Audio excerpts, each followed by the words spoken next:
This is part two of Andy Rintmore's Creative Arts Research Skills, which is Unit 15. Okay, Andy, if you'd like to continue. Basically, what I was going to say is just that's basically the melting pot of my style. It's got the Keith Moons and the John Bonhams in there. There's also some kind of like a Oasis and Sex Pistols kind of vibe to my drumming. Band I'm in at the moment is a more reserved kind of, it's more like a mod band, so I can't go crazy like in that last video, but it's a lot tighter. It's more on the ball, on the money. It's not as aggressive. It's just rocking out tight and proper. That's it, really. Okay, can you just discuss some of the research methods that you did? Well, I remembered the first two videos I showed you, Keith Moon and John Bonham. I remembered I watched them on the TV when they were first on, and I remember back when I was getting into some John Bonham about a year ago, I found that second video, remembered it from the TV. That was the only place I could see the black and white footage of him assaulting his kit, and so I've watched it every now and then just for the spectacle. So you found some videos of original footage? Yeah, I've tracked down the original black and white song. It was like a lost BBC tape that got rediscovered recently. Okay, and by that you were able to sort of find out some of the techniques he was doing just by watching him do them.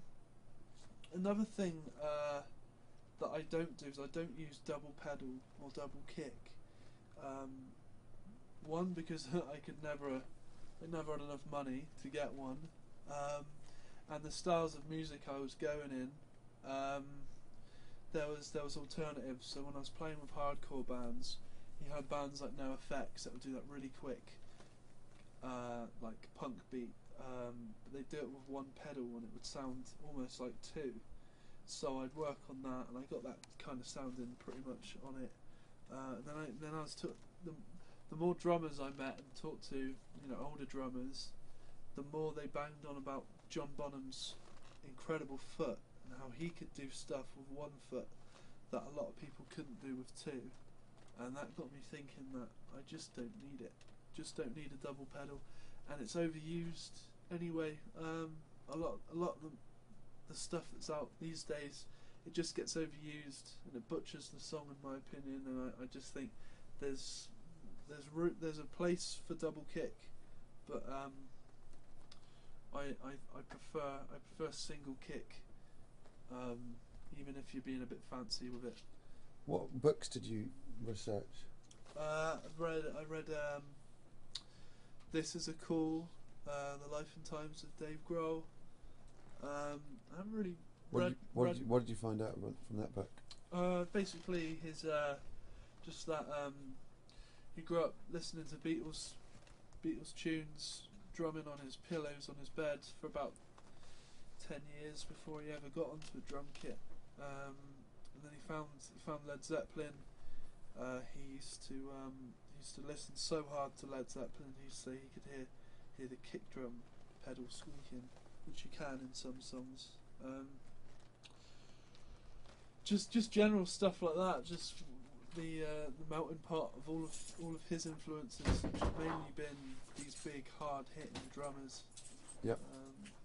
You can see it in his playing that he just hits everything incredibly hard. Let's just talk about the primary research you did and then the secondary one and the differences between them. So what were the primary sort of like research you did? What interviews did you do, or did you see of the original? Like what did you hear from Dave Grohl's own mouth or John Bonham's own mouth?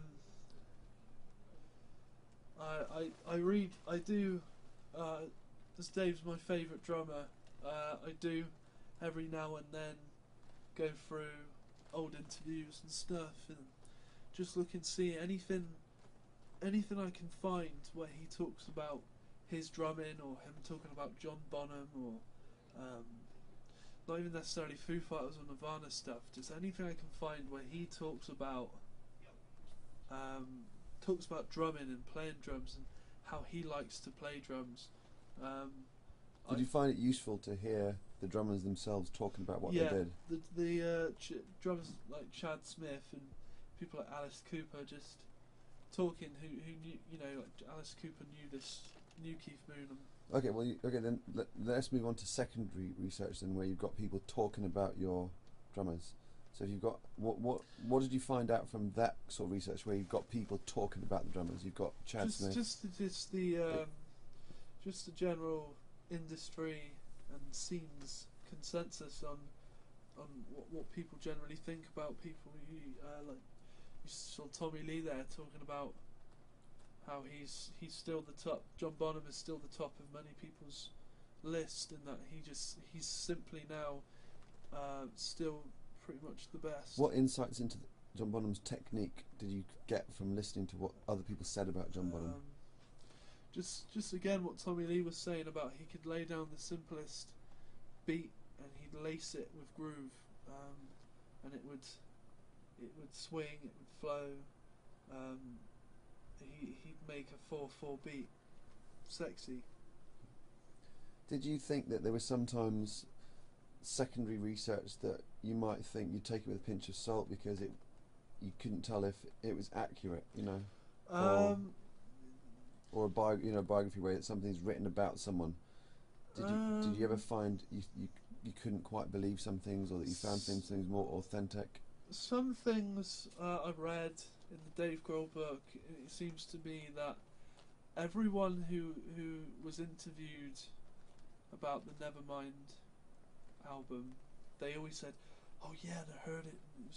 I just knew from then it was going to be huge and take over the world." And I sit there and I kind of think, there's got to be some people that just thought it was all right. Do you know what I mean? There's some people who thought, "Wow, this is going to be great. This is really awesome. This is going to be huge," but in a underground sense. This is really going to shake up punk, or like the scene. Not necessarily going to shake up the world and kick hair metal out the. Do you think you did a good breadth of research? I think I could have included a little bit more written research. I maybe could have pointed out a few quotes in a book, or maybe read or played some interviews, maybe some outtakes, maybe found some multi-tracks of John Bonham and really picked it apart. But resources are limited at times. So what if you just sort of evaluate, what were the main things from your research that you've sort of found out? What were the main points? First of all, you've got to take everything musical, and then you've got all the, you got to take what Paul Rogers,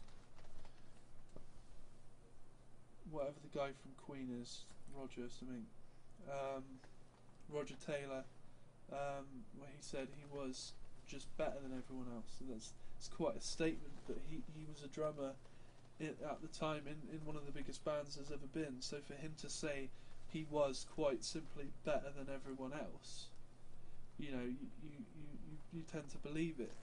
But then also you've got the other stuff where they go on about how much they could drink and. What did the in your secondary research, people talking about, let's say, Keith Moon? Yeah. What did you glean from what they said about his technique? How did they describe his technique? Well, I'm not sure if they really specifically talked about his technique. Just that he was absolutely crazy. It seemed to have absolutely no technique whatsoever. He would just be holding his sticks wrong or all over the place. But yeah, he'd it would be like organised chaos, where almost like he knew exactly what he was doing, even though he looked like he was just hitting any random drum, having like a seizure. Okay, and just pick out maybe one thing that you've taken from Keith Moon, one thing you've taken from Dave Grohl.